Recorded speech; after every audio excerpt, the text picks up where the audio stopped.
Olá, Pastor Ricardo na área. Graça, paz e alegria. Em qualquer assunto, as pessoas geralmente preferem que ele seja apresentado de forma assertiva e com muitos detalhes. Quanto mais assertivo, melhor. E com relação aos detalhes, desde que sejam suficientes para confirmar o que está sendo dito, já são considerados adequados. O grande problema é que as pessoas muitas vezes não buscam o conhecimento. Elas buscam apenas e tão somente a confirmação do que elas já preferem. E se alguém é assertivo e apresenta detalhes o suficiente para que a pessoa acredite, aquilo que é falado vira uma verdade. Eu estou falando de um movimento que dizem ser atual na humanidade, que na verdade despreza a verdade. Define que busca uma verdade, mas despreza a verdade. Nós estamos no tempo da pós-verdade, onde uma narrativa e uma opinião são suficientes para que as pessoas já defendam que trata-se de uma verdade. Desde que, claro, confirme o que elas esperam. Eu disse que é atual, mas esse desejo não é novo. O ser humano padece disso desde o Jardim do Éden, desde a tentação para comer do fruto proibido. Eles ouviram o que interessava, criaram uma tese que agradava, porque o fruto era chamativo e desejável, e seguiram na direção do que eles preferiam, indo contra a verdade que já tinha sido anunciada para eles. É claro que opiniões devem ser respeitadas, mas esse respeito nunca torna a opinião em verdade. Ela continua sendo opinião. E a verdade está posta, ela existe em si. Sempre que eu penso a respeito de opinião e verdade, quando começo a conversar a respeito desse assunto, eu penso numa imagem que circula já há algum tempo nas redes sociais.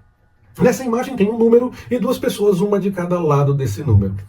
E uma diz que o número é 6, a outra diz que o número é 9. Já vi pessoas fazendo a devida correção, aleluia, para a forma como eu alerto. Mas ainda vejo uma maioria defendendo que o fato de um estar certo não faz com que o outro esteja errado. Misericórdia. Mas a interpretação correta seria: um com certeza está errado. Lógico. Ainda que tenha uma opinião, ele não tem razão.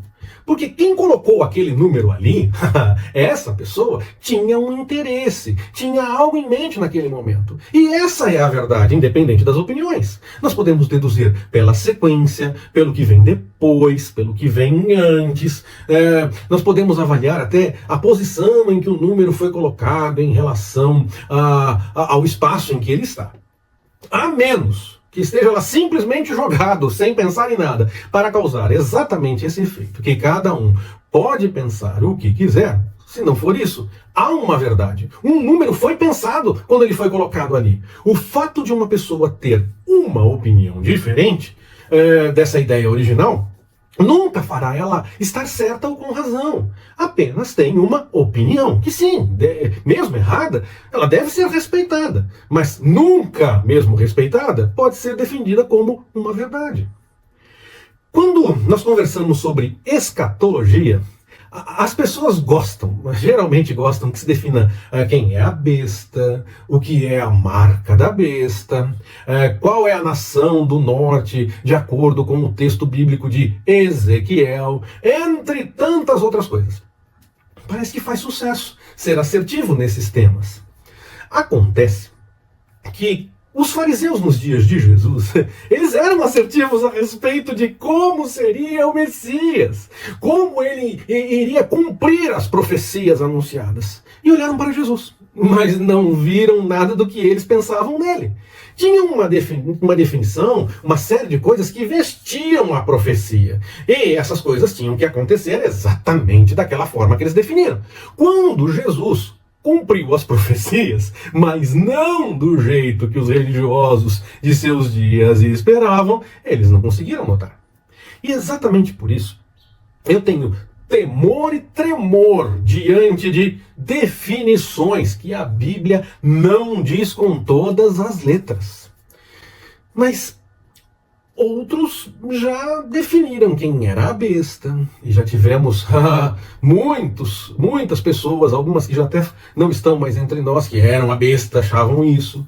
A marca da besta já foi tanta coisa, e até o momento não houve de fato algo que realmente confirmasse o que o Apocalipse diz ali no seu texto.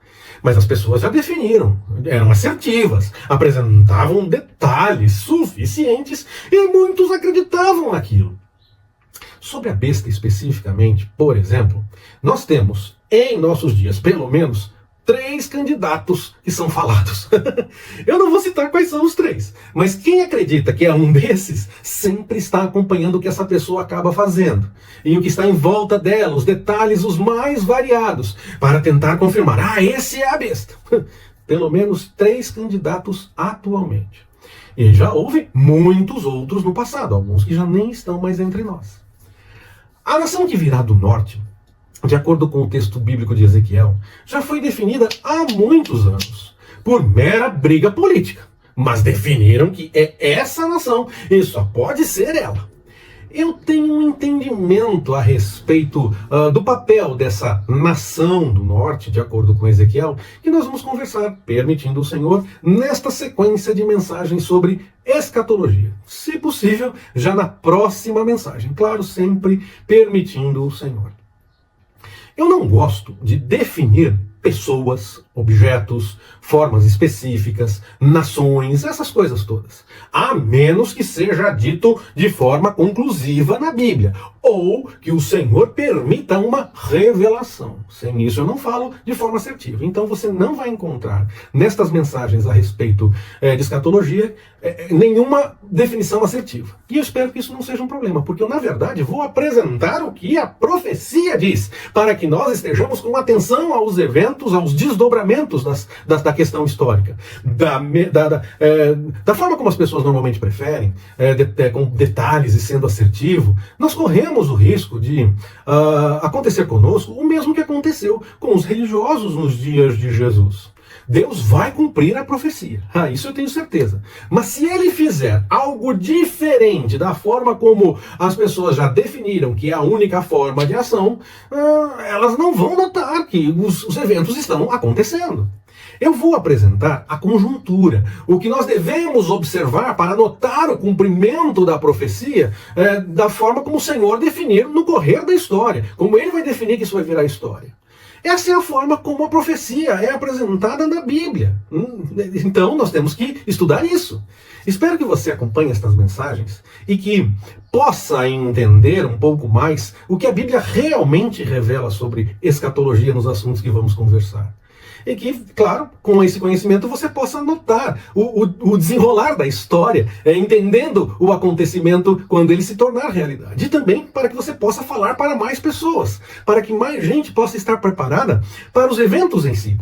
E é claro, você pode compartilhar e recomendar essa nossa mensagem para que outras pessoas possam entender o que se deve observar nessa questão toda. Eu creio que assim você vai ajudar muita gente a deixar de lado essa necessidade de saber de detalhes que não estão revelados, para que elas possam começar realmente a esperar o cumprimento das profecias no correr da história, notando o agir de Deus para além dessas definições humanas. Que o Senhor nos abençoe. Forte abraço, até mais, permitindo o Senhor.